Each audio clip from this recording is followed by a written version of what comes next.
ಓಂ ಹ್ರೀಂ ಭೈರವಿ ಕ್ಲೌಂ ಹ್ರೀಂ ಸ್ವಾಹ. ನಮಸ್ಕಾರ. ರಾಶಿ ಭವಿಷ್ಯ ಹೇಳೋದಕ್ಕಿಂತ ಮುಂಚೆ ಕೆಲವು ವಿಷಯಗಳನ್ನು ನಾವು ಅರ್ಥ ಮಾಡ್ಕೋಬೇಕು. ಮೊದಲನೇದಾಗಿ ನೀವೊಬ್ಬರು ಜ್ಯೋತಿಷರ ಹತ್ರ ಹೋಗ್ತೀರಾ, ನಿಮ್ಮ ಜಾತಕವನ್ನು ತೋರಿಸ್ತೀರಾ. ಅವ್ರು ಹೇಳ್ತಾರೆ ಕಾಳಸರ್ಪ ದೋಷ ಇದೆ ನಿಮಗೆ ಅಂತೇಳಿ. ಯಾವ ಗ್ರಂಥದಲ್ಲೂ ಕೂಡ ಕಾಳಸರ್ಪದ ದೋಷದ ಬಗ್ಗೆ ಉಲ್ಲೇಖ ಇಲ್ಲ. ಮತ್ತು ಯಾಕೆ? ಕಾಳಸರ್ಪ ದೋಷ ಇದ್ದಂಥವ್ರು ಬಹಳ ಇಂಪ್ರೂವ್ಮೆಂಟ್ ಆಗಿದ್ದಾರೆ. ಸಚಿನ್ ತೆಂಡೂಲ್ಕರ್ ಕೂಡ ಇದೆ ಕಾಳಸರ್ಪ ದೋಷ. ಇದ್ರ ಬಗ್ಗೆ ಯಾವ ಪುಸ್ತಕದಲ್ಲೂ ಇಲ್ಲ. ಮತ್ತು ಹೇಗೆ ಜ್ಯೋತಿಷರು ಹೇಳ್ತಾ ಇದ್ದಾರೆ? ಹಾಗೆಯೇ ನೀವು ಕೆಲವು ದೋಷಗಳ ಬಗ್ಗೆ ಯಾವುದೇ ಗ್ರಂಥಗಳ ಉಲ್ಲೇಖ ಇಲ್ಲ ಅಂತ ಕೂಡ ಸುಮ್ಮನೆ ಭಯಪಡಿಸ್ತಾರೆ. ನೀವು KN ರಾವ್ ಅವರ ಒಂದು ರಿಸರ್ಚ್ ಪುಸ್ತಕ ಕಾಳಸರ್ಪ ದೋಷದ ಬಗ್ಗೆ ಹೋದರೆ ಅದರಲ್ಲಿ ಎಲ್ಲ ರಿಸರ್ಚ್ ಇದೆ. ಅದರ ಸಕ್ಸಸ್ಫುಲ್ ಆದಂಥವ್ರದ್ದು ಎಲ್ಲ ಥರದ ಒಂದು ರಿಸರ್ಚ್ ಅಂದರೆ ಇದು ಪ್ರಕಾರವಾಗಿ ಬರ್ಚರ್ಡ್ ಪ್ರಕಾರವಾಗಿ ಕೊಟ್ಟಿದ್ದಾರೆ. ಸಕ್ಸಸ್ ಆದವರು ಕಾಳಸರ್ಪ ದೋಷ ಇದ್ದಂಥವ್ರು. ಸೊ ಇದು ಸುಮ್ಮನೆ ಭಯಪಡಿಸುವಂಥದ್ದು. ಹೀಗೆ ಜಾತಕವನ್ನು ನೋಡೋ ವಿಧಾನ ಅದಲ್ಲ. ಜಾತಕವನ್ನು ಫಸ್ಟ್ ನಿಮ್ಮ ಲಗ್ನ ಯಾವುದು ಅಂತ ಕಂಡುಹಿಡಿಬೇಕು. ಬರ್ತ್ ಟೈಮ್ ಮಿಸ್ಟೇಕ್ ಆಗಿರುತ್ತೆ, ಅದನ್ನು ತಿದ್ದಬೇಕು. ನಿಮ್ಮ ಲಗ್ನವನ್ನು ಕಂಡುಹಿಡಿಯೋದಕ್ಕೆ ನಿಮ್ಮ ಜೀವನದಲ್ಲಿ ನಡೆದಿರೋ ಹಳೆಯ ಘಟನೆಗಳನ್ನು ಕೆಲವು ನೋಡಿ ಅನಂತರ ನಿಮ್ಮ ಲಗ್ನವನ್ನು ತಿದ್ದಿ ಲಗ್ನದಿಂದ ಪಾದ ಲಗ್ನದಿಂದ ಉಪಪಾದ ಲಗ್ನದಿಂದ ಚಂದ್ರ ಲಗ್ನದಿಂದ ಸೂರ್ಯ ಲಗ್ನದಿಂದ ಎಲ್ಲ ನೋಡಬೇಕು. ವಿಂಶೋತ್ತರಿ ದಶೆಯನ್ನು ಚರದಶೆಯನ್ನು ಬೇರೆ ಬೇರೆ ದಶೆಗಳು ಕಂಡೀಷನಲ್ ದಶೆ ಅಂತ ಬರುತ್ತೆ.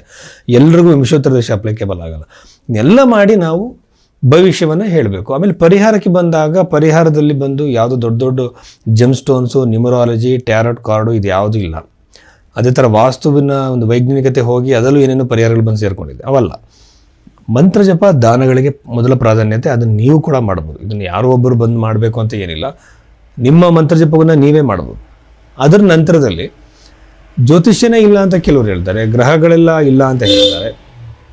ಈ ಬಗೆಯಲ್ಲಿ ನಾವು ನೋಡಿದ್ರೆ ಸೂರ್ಯ ಕೂಡ ಒಂದು ಗ್ರಹ. ಆ ಗ್ರಹದ ಇನ್ಫ್ಲುಯೆನ್ಸು ನಮ್ಮಲ್ಲಿ ಹೇಗಾಗುತ್ತೆ ಅನ್ನೋದನ್ನು ಗೂಗಲ್ ಮಾಡಿ ನೋಡಿ. ಸೈಕಲಾಜಿಕಲ್ ಆಗಿ ಅಥವಾ ಫಿಸಿಕಲ್ ಆಗಿ ನಿಮ್ಮ ದೇಹದ ಮೇಲೆ, ನಿಮ್ಮ ಮನಸ್ಸಿನ ಮೇಲೆ ಸೂರ್ಯ ಹೇಗೆ ಪರಿಣಾಮ ಬೀರ್ತಾನೆ ಅಂತ ನೋಡಿ. ಆವಾಗ ನಿಮಗೆ ಗೊತ್ತಾಗುತ್ತೆ ಬೇರೆ ಗ್ರಹಗಳು, ನವಗ್ರಹಗಳು ಒಂದೇ ಗ್ರಹದ ಪರಿಣಾಮ ಇಷ್ಟಿರುವಾಗ ನವಗ್ರಹಗಳ ಪರಿಣಾಮ ಹೇಗೆ ಅಂತ ನಿಮಗೆ ಗೊತ್ತಾಗುತ್ತೆ. ಸೈಂಟಿಫಿಕ್ ಆಗಿ ಈ ಮುಂದೊಂದು ದಿನ ಇದರ ಪರಿಣಾಮಗಳು ನಮ್ಮ ಮೇಲೆ ಗೊತ್ತಾಗುತ್ತೆ. ಸೊ ಅದನ್ನು ಜಾಸ್ತಿ ದಿನ ಏನಿಲ್ಲ.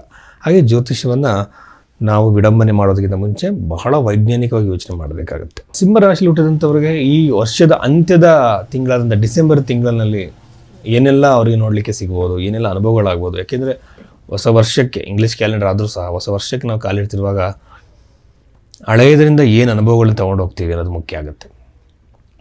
ಸೊ ಈಗ ನಾವು ಸಿಂಹರಾಶಿಯಿಂದ ನೋಡೋದಾದರೆ ರಾಶಿಯಲ್ಲಿ ಕೇತು ಇರುವಂಥದ್ದು, ಯಾವಾಗಲೂ ಕೇತು ಗ್ರಹ ಆಯಿತಾ ರಿವರ್ಸಲ್ ಬರುವಂಥದ್ದು ಸಿಂಹರಾಶಿಯಲ್ಲಿರುವಂಥದ್ದು. ಕುಜವತ್ ಕೇತು ಅಂತ ಹೇಳ್ತಾರೆ. ಕೇತು ಗ್ರಹ ಕುಜನಾಗಿ ಬಿಹೇವ್ ಮಾಡುತ್ತೆ ಅಂತೇಳಿ ಆಗಲ್ಲ. ಕೇತುಗೆ ಬಹಳಷ್ಟು ಇದೆ ಕಾರಕತ್ವ. ಇದರಲ್ಲಿ ಸ್ಪಿರಿಚುವಲ್ ಕ್ವಾಲಿಟಿ ಕೂಡ ಭಾಳ ಇಂಪಾರ್ಟೆಂಟ್. ಓಕೆ, ವೈವಾಹಿಕ ಜೀವನದಲ್ಲಿ, ದಾಂಪತ್ಯ ಜೀವನದಲ್ಲಿ ಬಿರುಕು, ಕಿರಿಕಿರಿ, ಟೆನ್ಷನ್ನು ಖಂಡಿತವಾಗಲೂ ಉದ್ಭವವಾಗುತ್ತೆ. ಇದ್ರ ಬಗ್ಗೆ ಬಹಳ ಜಾಗರೂಕತೆಯಿಂದ ಇರಬೇಕು. ನಾಟ್ ಓನ್ಲಿ ಮ್ಯಾರಿಟಲ್ ಲೈಫ್, ಪ್ರೀತಿ ಆಗಿರ್ಬೋದು, ರಿಲೇಷನ್ಶಿಪ್ ಆಗಿರ್ಬೋದು, ರೊಮ್ಯಾಂಟಿಕ್ ರಿಲೇಷನ್ಶಿಪ್ ಆಗಿರ್ಬೋದು, ಯಾರನ್ನ ಇಷ್ಟಪಡ್ತಿರ್ಬೋದು, ಅವರ ಜೊತೆಲಿ ಕಲಹ, ಕಿರಿಕಿರಿ, ನೆಮ್ಮದಿ ಹಾಳಾಗುವಂಥ ಸಾಧ್ಯತೆ ಬಹಳ ಹೆಚ್ಚಾಗಿರುತ್ತೆ. ಇಲ್ಲಿ ಏನಾಗುತ್ತೆ ಅಂತಂದರೆ ಮ್ಯಾರಿಟಲ್ ಲೈಫಲ್ಲಿ ಚೆನ್ನಾಗಿರೋದಕ್ಕೆ ಯಾವುದೋ ಫಾರ್ಮಲ್ ಟ್ರೈನಿಂಗ್ ಇಲ್ಲ ನಮ್ಮಲ್ಲಿ. ಡೈರೆಕ್ಟಾಗಿ ಮದುವೆ ಮಾಡಿಬಿಡ್ತಾರೆ. ಒಬ್ಬೊಬ್ಬ ವ್ಯಕ್ತಿನ ಅರ್ಥ ಮಾಡ್ಕೊಳ್ಳೋದು, ತಿಳ್ಕೊಳ್ಳೋದು, ಸಭ್ಯವಾಗಿ ಬಿಹೇವ್ ಮಾಡುವಂಥದ್ದು, ಅವ್ರ ಭಾವನೆಗಳಿಗೆ, ಅವ್ರ ಹಕ್ಕುಗಳಿಗೆ ನಾವು ಬೆಲೆ ಕೊಡುವಂಥದ್ದು ನಾವು ಕಲಿಯೋದೇ ಇಲ್ಲ. ಹಾಗಾಗಿ ಮ್ಯಾರಿಟಲ್ ಲೈಫಲ್ಲಿ ಡಿಸ್ಟರ್ಬೆನ್ಸಸ್ ಬರುತ್ತೆ. ಇದು ಹೆಣ್ಣು ಗಂಡು ಇಬ್ಬರಿಗೂ ಅನ್ವಯಿಸುತ್ತೆ. ಕಮ್ಯುನಿಕೇಷನಿಂದ ಸಾಲ್ವ್ ಮಾಡ್ಕೋಬೋದು. ಇನ್ನೊಂದು ವ್ಯಕ್ತಿಯಿಂದ 100% ಎಕ್ಸ್ಪೆಕ್ಟೇಷನ್ಸ್ ಯಾವುದು ಇಟ್ಕೋಬೇಡಿ. ಯಾಕೆಂದರೆ ಪ್ರತಿಯೊಬ್ಬ ಮನುಷ್ಯ ಡಿಫ್ರೆಂಟ್ ಆಗಿರೋದ್ರಿಂದ. ಆಮೇಲೆ ಸಿಂಹರಾಶಿ ಹುಟ್ಟಿದವರಿಗೆ ಅಷ್ಟಮದಲ್ಲಿ ಶನಿ ಇರೋದ್ರಿಂದ ಇವರಿಗೆ ಒಂದು ಸಡನ್ ಗೇನ್ಸ್, ಹಣ ಬರೋ ಸಾಧ್ಯತೆ ಇರುತ್ತೆ. ಎಲ್ಲೋ ಹಣ ಸಿಗಾಕೊಂಡಿರುತ್ತೆ, ಬಂದಿರಲ್ಲ. ಆಮೇಲೆ ಅನ್ಸೆಸ್ಟ್ರಲ್ ಪ್ರಾಪರ್ಟಿ, ಪಿತ್ತರಿತ ಆಸ್ತಿ ಬರೋದಿರುತ್ತೆ, ಬಂದಿರಲ್ಲ, ಅದು ಬರೋ ಸಾಧ್ಯತೆ. ಯಾವುದೋ ಕೇಸಿಂದ ಹಣ ಬಂದಿರಲ್ಲ, ಬರೋ ಸಾಧ್ಯತೆ ಇರುತ್ತೆ. ಆಮೇಲೆ ಪ್ರಾಪರ್ಟಿ ಖರೀದಿ ಮಾಡುವಂಥ ಯೋಗ ಅವಕಾಶಗಳು ಬಹಳ ಹೆಚ್ಚಾಗಿದೆ ಈ ಸಿಂಹರಾಶಿಯವರಿಗೆ. ಆಮೇಲೆ ತಾಯಿಯ ಜೊತೆಗೆ ಸಂಬಂಧ ಮತ್ತು ಕುಟುಂಬದಲ್ಲಿ ಸ್ವಲ್ಪ ಕಲಹಗಳು ಹೆಚ್ಚಾಗ್ತವೆ. ಈಗ ಭಾಳ ಪಾಪಗ್ರಹಗಳಾಗಿರುವಂಥದ್ದೆಲ್ಲ ಚತುರ್ಥ ಭಾವ ಕಿರಿಕಿರಿಗಳು ಉಂಟು ಮಾಡುತ್ತೆ. ನಿಮ್ಮ ಬರ್ತ್ ಚಾರ್ಟಲ್ಲಿ ಲಗ್ನ 4ನೇ ಮನೆ ಏನಾದರೂ ಡ್ಯಾಮೇಜ್ ಆಗಿದ್ದರೆ ಇಟ್ ಇಸ್ ಶ್ಯೂರ್ ನಿಮಗೆ 100% ಮನೇಲಿ ಕಿರಿಕಿರಿಗಳು ಬರುತ್ತೆ, ದಶಾ ಸೀಕ್ವೆನ್ಸ್ ಮೇಲೆ ಆಧಾರವಾಗಿಟ್ಕೊಂಡು.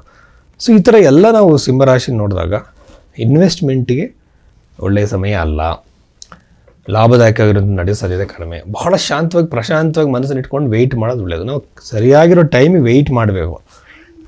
ಎಲ್ಲ ದಿನ ದೀಪಾವಳಿ ಆಗಿರುತ್ತಾ? ಖಂಡಿತವಾಗ್ಲೂ ಇಲ್ಲ. ಹಾಗಾಗಿ ಸುಸಮಯಕ್ಕೆ ಒಳ್ಳೆಯ ಟೈಮಿಗೆ ನಾವು ವೆಯ್ಟ್ ಮಾಡಿ ಕೂತ್ಕೊಂಡ್ರೆ ಸಕ್ಸಸ್ ಆಗೋದಕ್ಕೆ ದಾರಿ ನಮಗೆ ಸಿಗುತ್ತೆ. ಬಟ್ ಒಂದೇ ಒಂದು ವಿಷಯದಲ್ಲಿ, ಪ್ರಾಪರ್ಟಿ ರಿಲೇಟೆಡ್ ವಿಷಯದಲ್ಲಿ ನಿಮಗೆ ಟೆಂಪ್ಟೇಷನ್ ಕ್ರಿಯೇಟ್ ಆಗ್ಬೋದು. ಜಾಗ್ರತೆಯಿಂದ ಇರಿ. ಯಾವುದೇ ಕಾರಣಕ್ಕೂ ಡಿಸೆಂಬರಲ್ಲಿ ವೆಹಿಕಲ್ನ ತೊಗೊಳಕ್ಕೆ ಹೋಗಬೇಡಿ, ಅವಾಯ್ಡ್ ಮಾಡಿ. ಪ್ರಾಪರ್ಟಿ ತೊಗೊಳಕ್ಕೆ ಹೋಗಬೇಡಿ, ಅವಾಯ್ಡ್ ಮಾಡಿ. ಆರಾಮವಾಗಿರಿ. ಹೊಸ